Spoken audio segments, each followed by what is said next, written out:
El doctor me dio 6 meses de vida y cuando se lo conté a mi hija, ella lloró frente a mí, pero esa misma noche la escuché planeando mi funeral con su esposo diciendo necesitamos el ataúd más barato porque así nos queda más dinero de la herencia.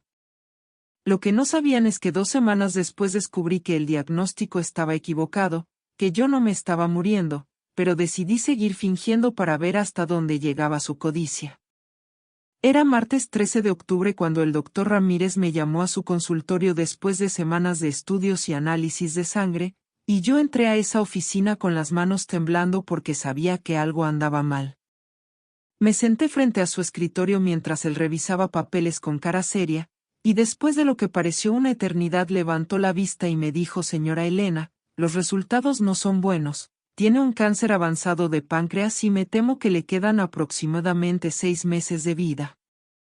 El mundo se detuvo en ese instante, escuché sus palabras pero era como si vinieran de muy lejos, como si estuviera bajo el agua y todo sonara distorsionado. Le pregunté con voz temblorosa: ¿está seguro, doctor? No puede haber un error. Y él negó con la cabeza diciendo: lamentablemente los estudios son claros, Elena, el tumor es inoperable y ya hizo metástasis.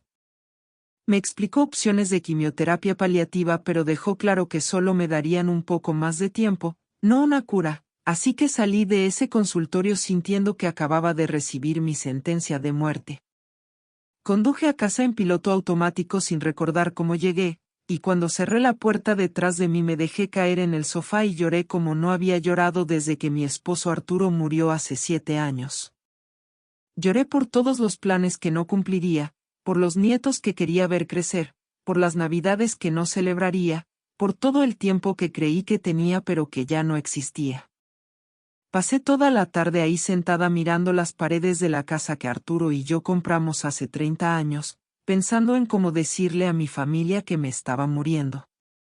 Tengo 2 hijos, Mónica, mi hija de 42 años casada con Javier, y Pablo, mi hijo de 38 años que vive en otra ciudad con su familia.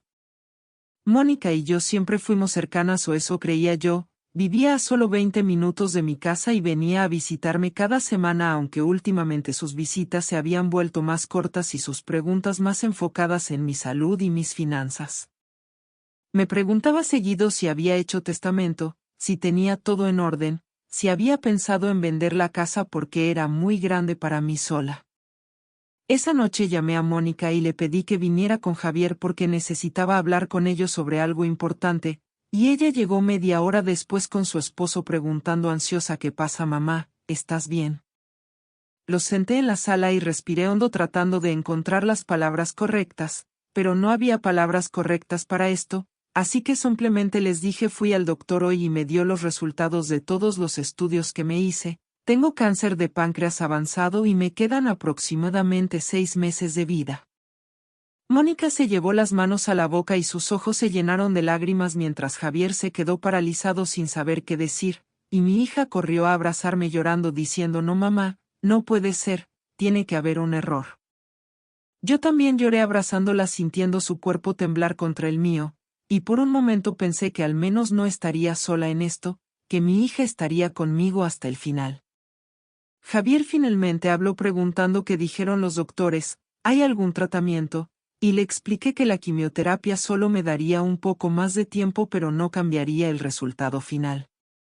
Pasamos horas hablando esa noche. Mónica hacía preguntas sobre síntomas y tratamientos mientras Javier tomaba notas en su teléfono, y cuando finalmente se fueron cerca de medianoche mi hija me abrazó diciéndome: vamos a estar contigo en cada paso, mamá, no vas a pasar por esto sola.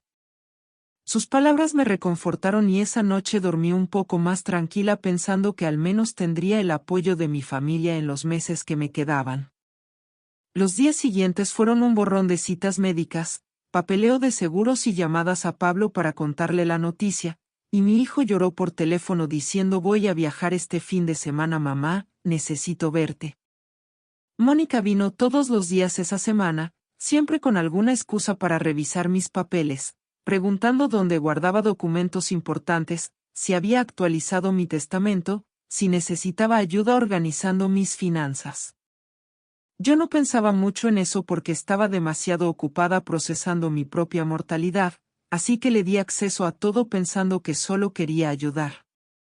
El viernes por la noche, una semana después del diagnóstico, Mónica y Javier vinieron a cenar, y yo preparé lasaña porque siempre fue el plato favorito de mi hija cuando era niña. Cenamos con conversación forzada, evitando hablar del elefante en la habitación, y después de comer les dije que me sentía cansada y me iba a acostar temprano.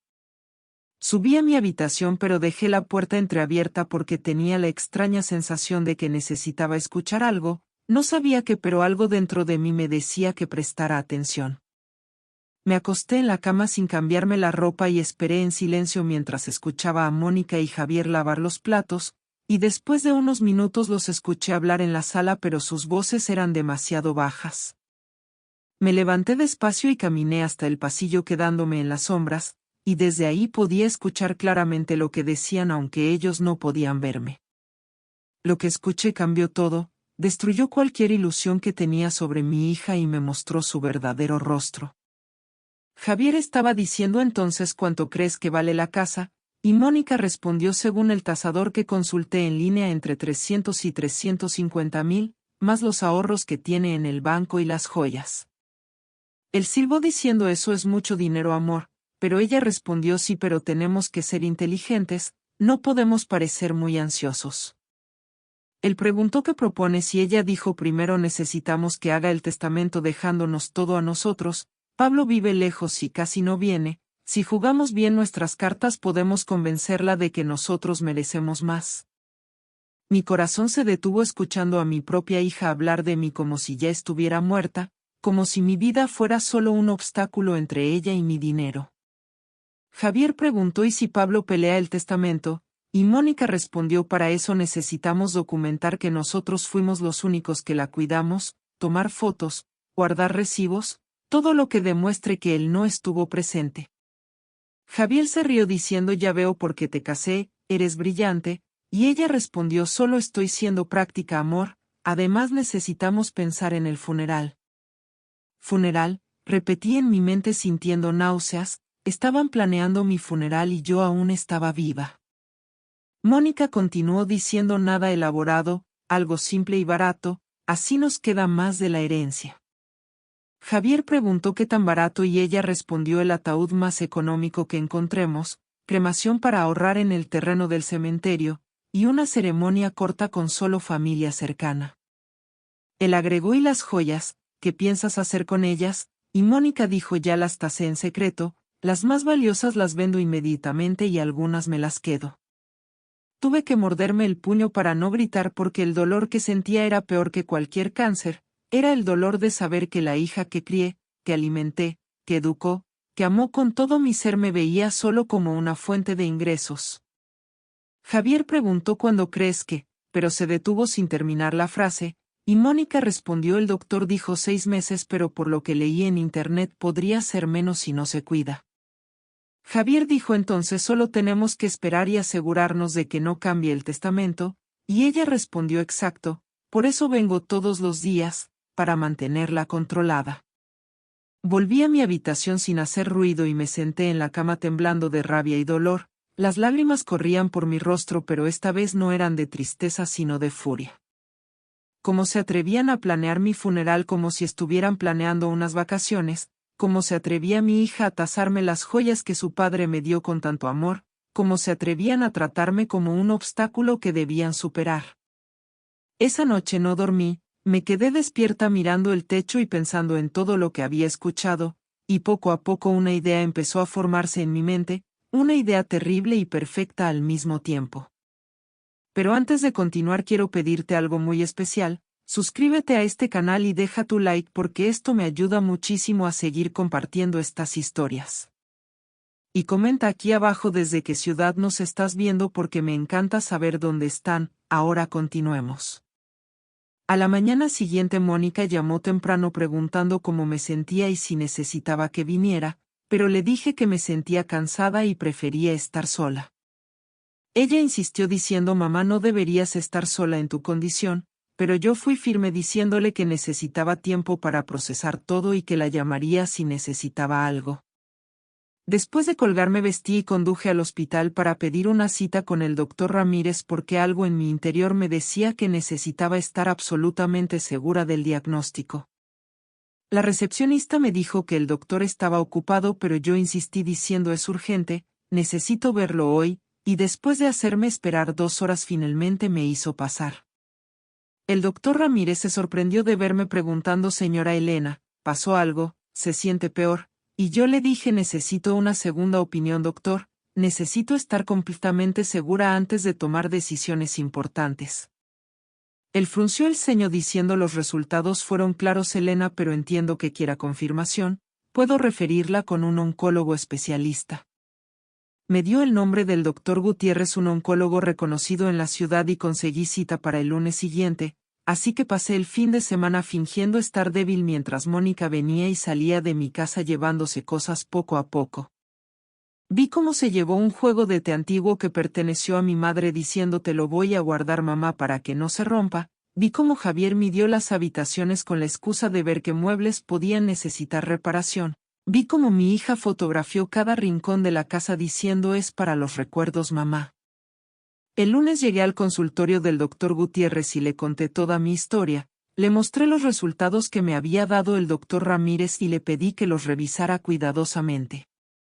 Él estudió los papeles durante varios minutos con el ceño fruncido y luego pidió a su asistente que trajera mi expediente completo del hospital, y cuando llegó empezó a comparar números y fechas. Después de lo que pareció una eternidad levantó la vista y me dijo señora Elena, voy a ser completamente honesto con usted, creo que hubo un error.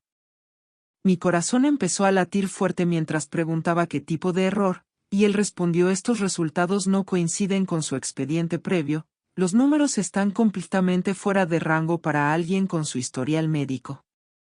Me pidió que me hiciera nuevos estudios inmediatamente y yo acepté temblando sin saber si debía sentir esperanza o terror, así que durante toda esa semana me hice análisis de sangre, tomografías, resonancias magnéticas, todo lo que el doctor Gutiérrez ordenó. Mónica preguntaba por qué estaba yendo tanto al hospital y yo le decía que eran tratamientos paliativos, y ella asentía con cara de preocupación falsa diciendo lo que necesites mamá, estamos aquí para ti. La vi revisar los cajones de mi habitación cuando pensaba que yo no miraba, la escuché hablar por teléfono con su esposo diciendo ya casi, solo tenemos que mantener la calma un poco más. Cada día que pasaba mi rabia crecía pero la guardaba dentro como un secreto precioso esperando el momento correcto para liberarla. El viernes de esa semana el doctor Gutiérrez me llamó para darme los resultados y yo entré a su consultorio preparándome para lo peor, pero lo que me dijo cambió absolutamente todo. Señora Elena, me dijo con una sonrisa, tengo excelentes noticias, usted no tiene cáncer. Me quedé mirándolo sin entender y él continuó explicando hubo un error en el laboratorio, sus muestras se mezclaron con las de otra paciente, los resultados que le dieron eran de ella no de usted.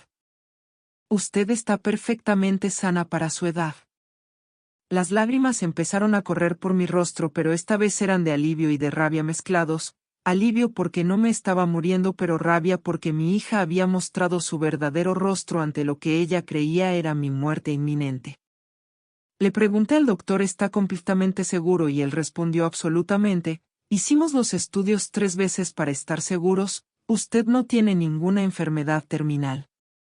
Me dio los nuevos resultados certificados y me dijo que el hospital estaba iniciando una investigación sobre el error del laboratorio porque era imperdonable. Salí de ese consultorio con los papeles en la mano y una decisión tomada en mi corazón, no le diría nada a Mónica, seguiría fingiendo que me estaba muriendo para ver exactamente hasta dónde llegaba su codicia. Quería documentar todo, quería que cuando finalmente la expusiera no hubiera manera de que negara lo que había hecho. Así que fui a una tienda de electrónica y compré una pequeña cámara de seguridad que instalé discretamente en la sala y otra en mi habitación. Durante las siguientes semanas me convertí en actriz, fingía estar más débil cada día, dejaba de comer para perder peso, me quejaba de dolores inexistentes, y Mónica caía en cada actuación perfectamente. La cámara grabó cuando ella y Javier entraron a mi habitación mientras yo fingía dormir y ella abrió mi joyero diciendo estas las vendo primero, son las más caras. Grabó cuando Javier midió las ventanas diciendo cuando sea nuestra vamos a remodelar todo esto, y grabó cuando Mónica llamó a una funeraria preguntando precios de ataúdes diciendo nada caro, lo más económico que tengan. Una tarde Mónica llegó con una mujer que presentó como su amiga Laura, pero que rápidamente entendí era una tasadora de bienes, y ella recorrió mi casa tomando notas mientras yo fingía estar demasiado débil para objetar. Las cámaras grabaron todo, como Laura evaluaba mis muebles, como Mónica le mostraba las antigüedades que mi esposo coleccionó durante años, como discutían precios en voz baja pensando que yo no podía escucharlas. Esa noche después de que se fueron revisé las grabaciones y sentí una mezcla de dolor y satisfacción porque cada día tenía más evidencia de su traición.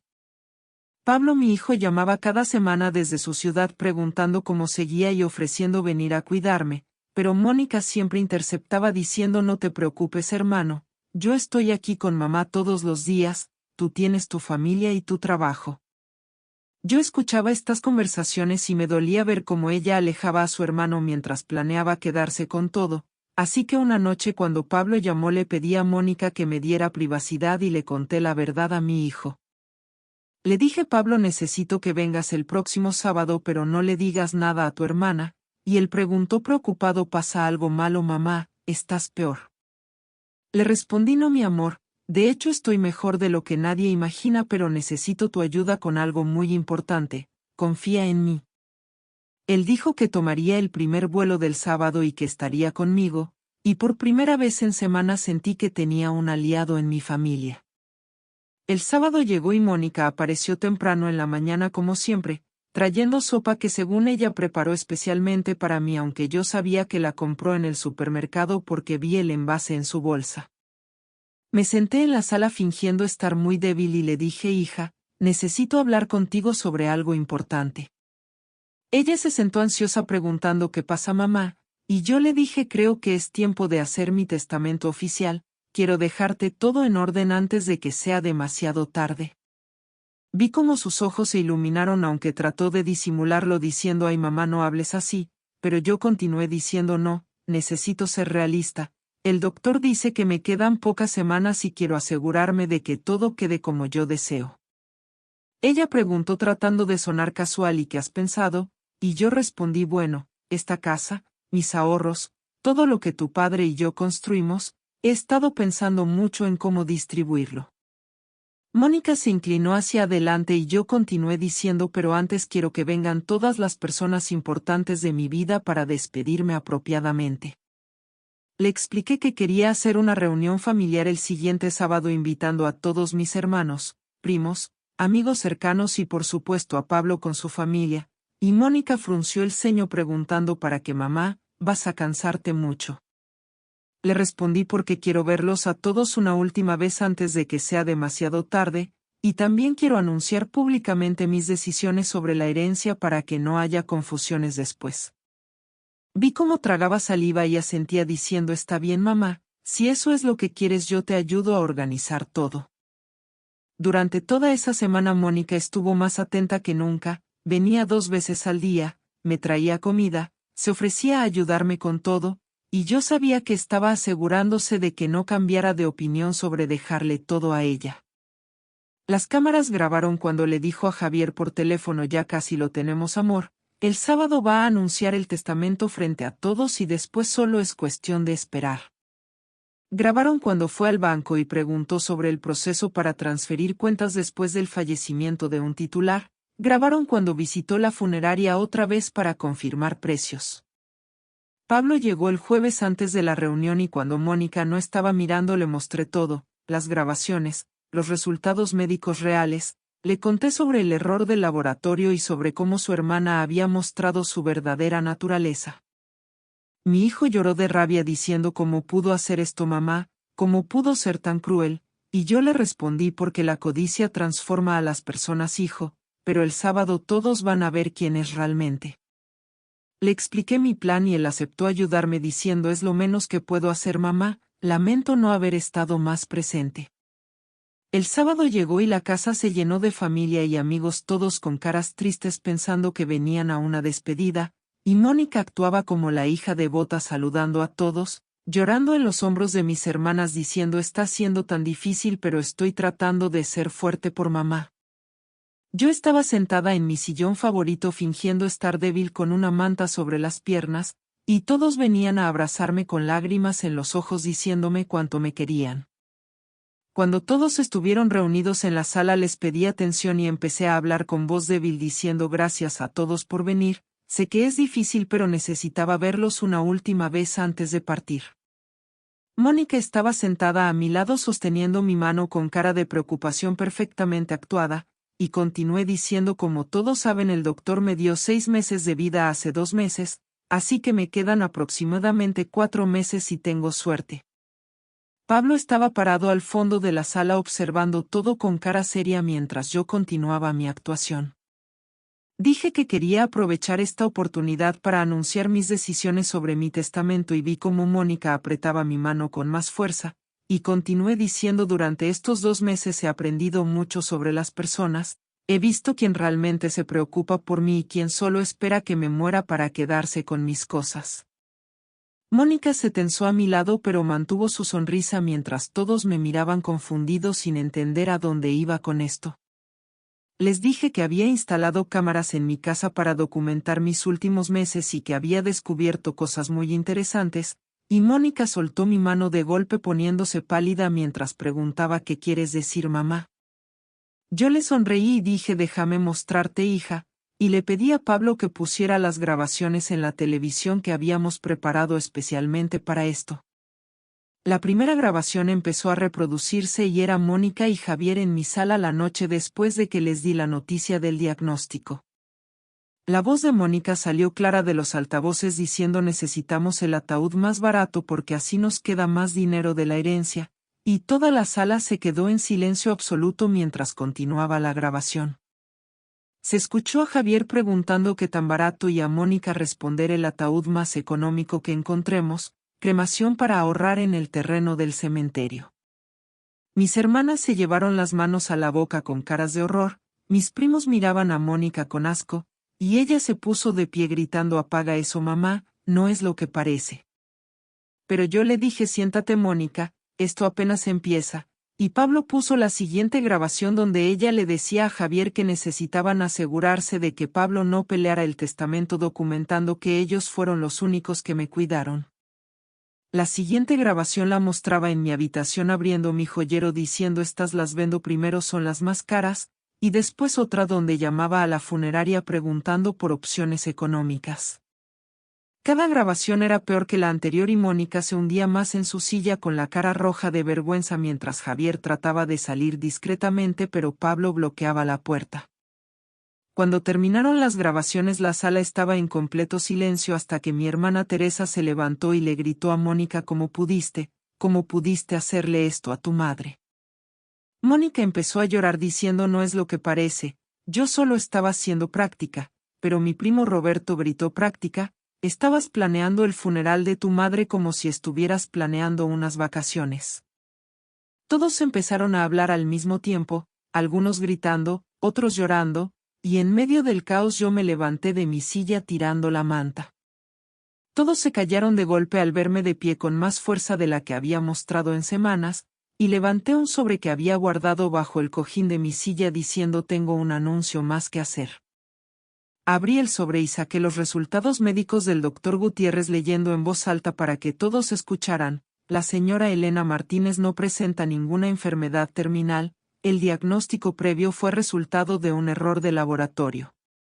Mónica se puso de pie de un salto gritando y yo sonreí diciéndole así es hija, no me estoy muriendo, estoy perfectamente sana.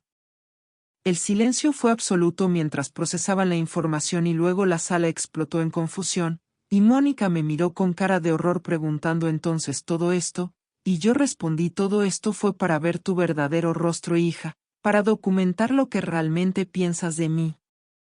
Ella empezó a balbucear diciendo yo no, yo solo, pero yo la interrumpí diciendo no hay excusas Mónica, todos vimos y escucharon lo que hiciste. Como planeaste mi funeral mientras yo aún respiraba, como tasaste mis joyas, como me diste mi casa pensando en remodelarla apenas yo muriera. Teresa abrazó diciendo Elena gracias a Dios no estás enferma, pero qué horrible lo que tu hija te hizo, y otros familiares se unieron expresando su alivio por mi salud pero su indignación por las acciones de Mónica. Javier finalmente logró salir de la casa corriendo cobardemente mientras Mónica se quedó ahí parada llorando, y yo saqué otro papel del sobre diciendo y ahora el anuncio sobre mi testamento. Leí en voz alta que había cambiado mi testamento dejando todo a una fundación que ayuda a pacientes terminales y sus familias, asegurándome de especificar que Mónica no recibiría absolutamente nada. Mónica gritó: «No puedes hacer esto, mamá, soy tu hija». Pero yo le respondí con calma: una hija que planeó mi funeral para ahorrar dinero, una hija que me vio como un obstáculo no como una madre, una hija que solo esperaba que muriera para heredar. Le dije que tenía que irse de mi casa inmediatamente y que no quería volver a verla, y mis hermanos la escoltaron hasta la puerta mientras ella lloraba y gritaba que lo sentía, que yo no entendía, que todo fue un malentendido.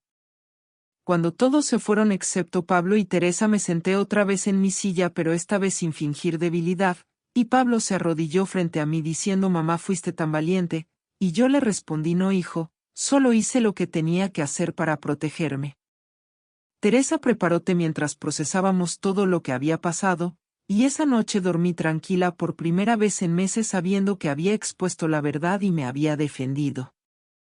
Antes de continuar, dime en los comentarios si tú habrías hecho lo mismo que Elena, porque me encanta leer sus opiniones, y no te vayas porque lo que viene ahora te sorprenderá.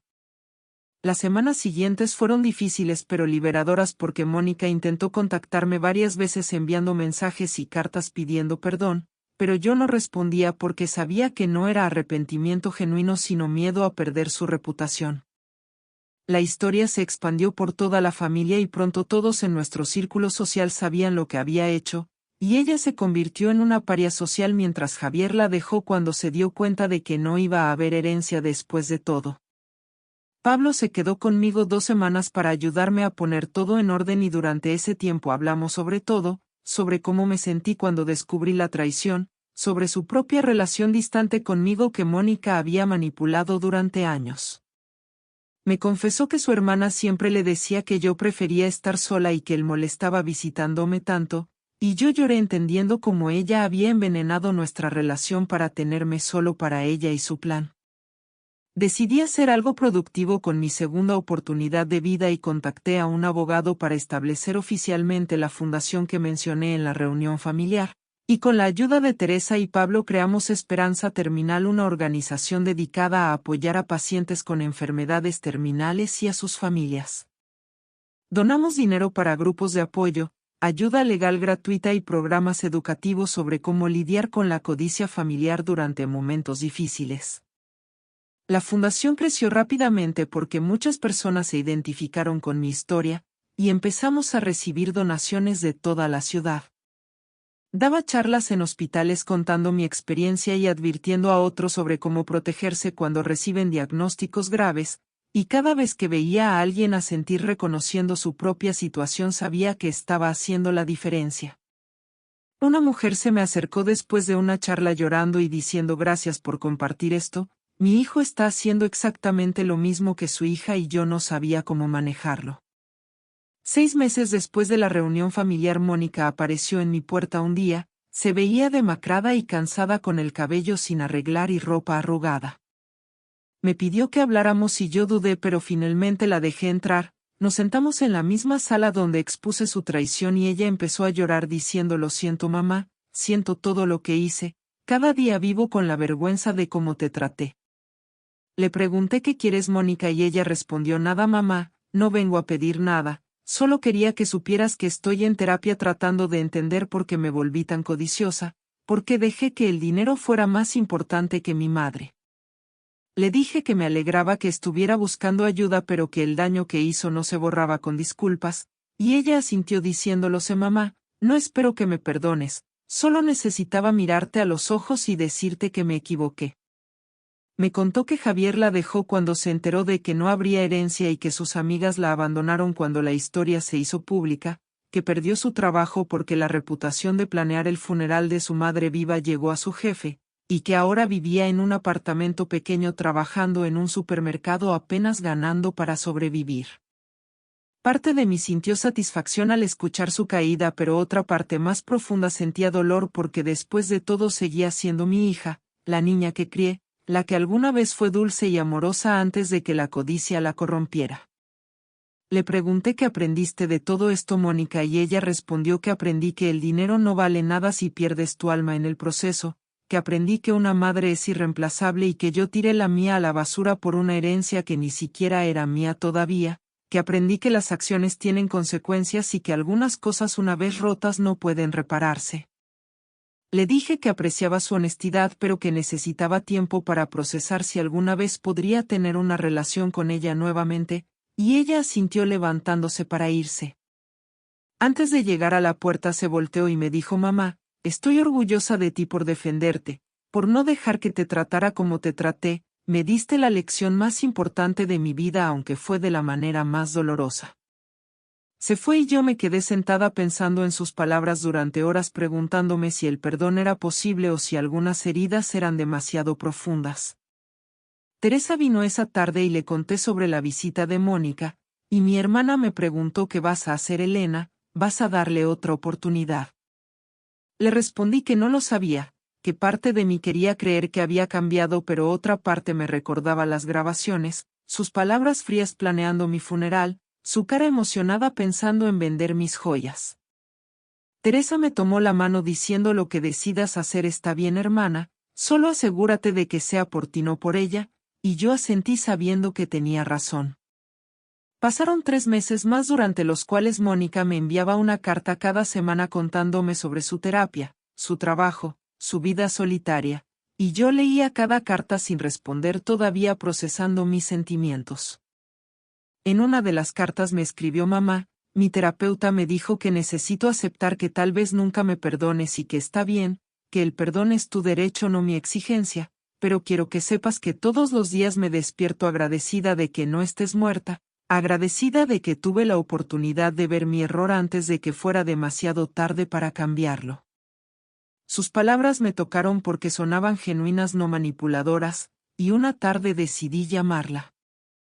Ella contestó sorprendida diciendo: mamá, y yo le dije: podemos vernos para tomar café. Nos encontramos en una cafetería neutral lejos de mi casa y cuando la vi entrar lucía diferente, más humilde, sin maquillaje excesivo ni ropa de marca, simplemente una mujer de 42 años que había perdido todo y estaba tratando de reconstruirse. Nos sentamos en silencio por un momento hasta que yo hablé diciendo: he leído tus cartas, Mónica. Ella asintió esperando que yo continuara y le dije: no sé si alguna vez podré olvidar lo que hiciste, las grabaciones siguen en mi mente cuando te miro, pero estoy dispuesta a intentar algo nuevo. Ella preguntó con lágrimas en los ojos: ¿qué quieres decir, mamá? Y yo respondí: quiero intentar conocerte otra vez, no como mi hija que planeó robarme, sino como la persona en la que te estás convirtiendo ahora. Le expliqué que no sería fácil, que no significaba que todo estaba perdonado, pero que estaba dispuesta a tomar café una vez al mes y ver cómo nos sentíamos ambas. Mónica lloró diciendo: gracias, mamá, te prometo que nunca volveré a defraudarte, y yo le respondí con firmeza: no me prometas nada, Mónica, solo muéstramelo con acciones, no con palabras.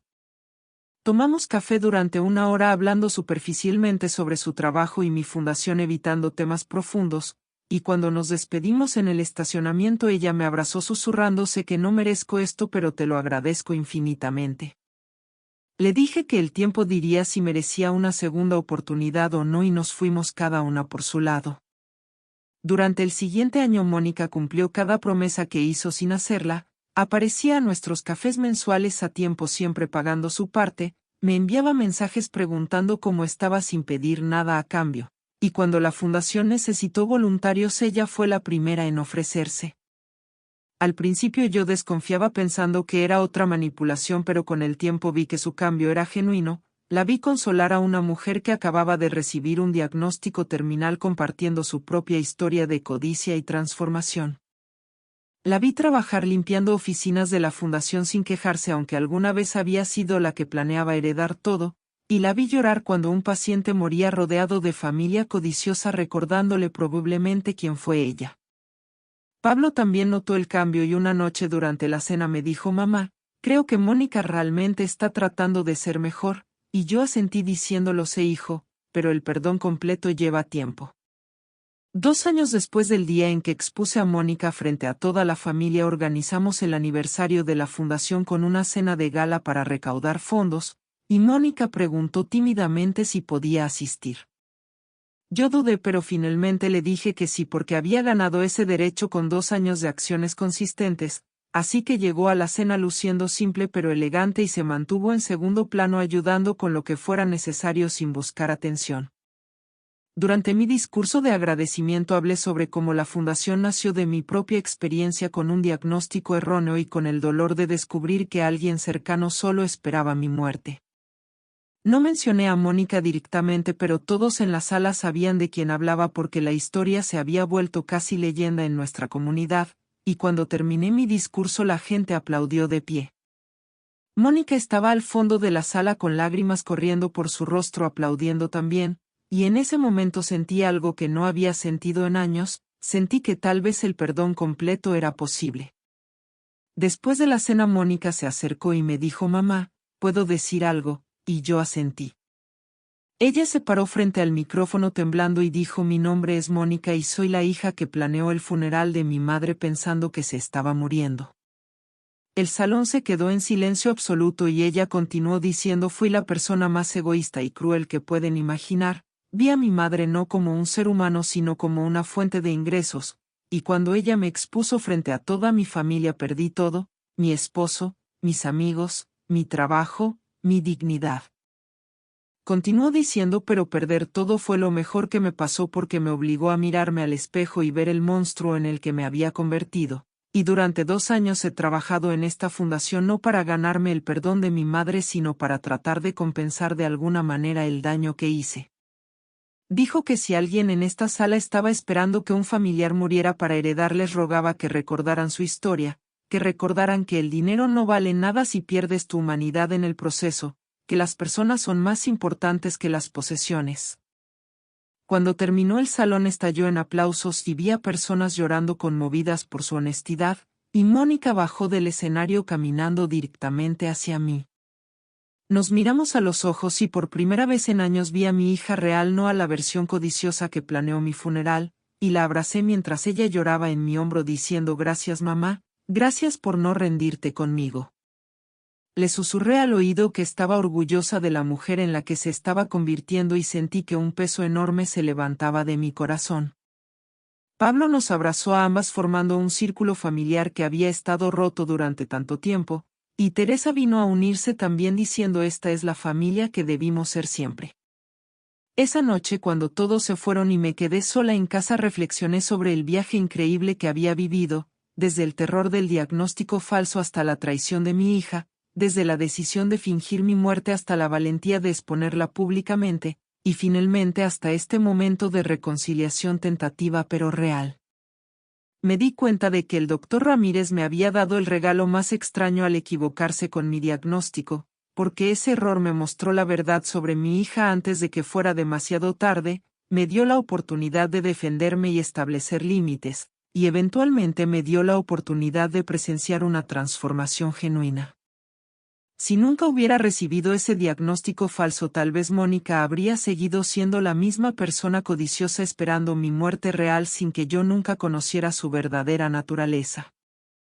La Fundación Esperanza Terminal siguió creciendo ayudando a cientos de familias a navegar el difícil territorio de las enfermedades terminales y la codicia familiar, y Mónica se convirtió en una de nuestras voluntarias más dedicadas usando su historia como advertencia para otros. Daba charlas en hospitales y centros comunitarios compartiendo abiertamente su vergüenza y su transformación, y muchas personas me decían después que las palabras de mi hija los habían hecho reflexionar sobre su propia codicia. Pablo se mudó de vuelta a la ciudad con su familia para estar más cerca de mí y sus hijos se convirtieron en la luz de mis últimos años, corriendo por los mismos pasillos donde su padre y su tía habían jugado décadas atrás. Les conté la historia completa cuando fueron suficientemente grandes para entenderla y les enseñé que el perdón es posible pero debe ganarse, que la familia no es solo sangre sino acciones, y que nunca deben dejar que el dinero sea más importante que las personas. Una tarde 5 años después de aquella reunión familiar donde expuse todo, estaba sentada en mi jardín tomando té cuando Mónica llegó de visita, y ella se sentó a mi lado diciendo: mamá, quiero mostrarte algo. Sacó su teléfono y me mostró un mensaje de una mujer que había asistido a una de sus charlas diciendo: gracias Mónica, tu historia me hizo darme cuenta de que estaba tratando a mi padre exactamente como tú trataste a tu madre, pero ya cambié y ahora tenemos una relación hermosa. Mónica tenía lágrimas en los ojos diciendo: mira mamá, algo bueno salió de mi error, estoy ayudando a otras personas a no cometer los mismos errores que yo cometí, y yo le tomé la mano diciéndole: estoy orgullosa de ti hija, no de lo que fuiste sino de lo que elegiste convertirte. Ella apretó mi mano y me preguntó: ¿me perdonaste mamá? Completamente, y yo le respondí con honestidad que el perdón completo tomó tiempo pero que sí, que la había perdonado porque el perdón era para mi paz, no para su absolución. Esa noche escribí en mi diario algo que había estado pensando durante años. Escribí que recibir un diagnóstico de muerte fue aterrador, pero descubrir la codicia de mi hija fue devastador. Sin embargo, ambas experiencias me enseñaron lecciones invaluables. Aprendí que la muerte falsa puede revelar verdades reales, que exponer la traición es un acto de amor propio, que el cambio genuino es posible pero requiere años no semanas, y que el perdón es un regalo que nos damos a nosotros mismos, no a quienes nos lastimaron. Escribí que si pudiera volver atrás y evitar todo el dolor lo haría, pero también reconocí que ese dolor me transformó en alguien más fuerte, más sabio, más capaz de establecer límites y protegerme. La fundación que nació de mi sufrimiento había ayudado a cientos de personas y mi hija había encontrado su propósito ayudando a otros a evitar sus errores, así que tal vez todo había tenido un significado más profundo que solo mi sufrimiento personal. Ahora tengo 73 años y cada mañana me despierto agradecida por estar viva, agradecida por haber tenido el valor de exponer la verdad cuando hubiera sido más fácil quedarme callada, agradecida por la segunda oportunidad que me dio el error médico. La casa que mi esposo Arturo construyó sigue siendo mi refugio, pero ahora también es la sede de la fundación donde ayudamos a otros que enfrentan traiciones similares, y las paredes que escucharon los planes de mi funeral ahora escuchan historias de esperanza y transformación. Mónica viene a visitarme cada semana ahora no por obligación sino por amor genuino, y aunque nuestra relación nunca será exactamente como era antes de la traición, es algo diferente y quizás más fuerte porque está construida sobre verdad, no sobre ilusiones. Pablo y sus hijos llenan mi vida de alegría y Teresa sigue siendo mi confidente y mi apoyo incondicional, así que estoy rodeada de familia, pero esta vez es familia que elijo, no familia que me soporta esperando mi muerte. Las grabaciones que hice siguen guardadas en una caja fuerte como recordatorio de que documentar la verdad es poderoso, y a veces las saco para mostrarlas en charlas educativas sobre abuso familiar con el permiso de Mónica. Ella se sienta en la audiencia mientras la gente escucha su voz de hace años planeando mi funeral y después ella se para y dice: esa era yo, ese monstruo era yo, pero ya no lo soy y ustedes tampoco tienen que serlo. Una tarde mientras organizaba papeles encontré los resultados originales del Dr. Ramírez, el diagnóstico falso que cambió todo, y en lugar de sentir rabia sentí gratitud extraña. Ese error me dio 6 meses que pensé eran mis últimos pero que en realidad fueron el inicio de mi nueva vida, me dio la oportunidad de ver la verdad antes de que fuera demasiado tarde, me dio el impulso para crear algo significativo que ayudaría a otros durante años. Le envié una carta al Dr. Ramírez años después del incidente agradeciéndole paradójicamente por su error porque aunque fue aterrador también fue transformador, y él me respondió diciendo que mi historia lo había hecho más cuidadoso con sus diagnósticos y que ahora siempre recomendaba segundas opiniones. Me contó que el hospital implementó nuevos protocolos en el laboratorio para prevenir futuros errores y que mi caso se usaba en capacitaciones médicas como ejemplo de por qué la precisión es crucial.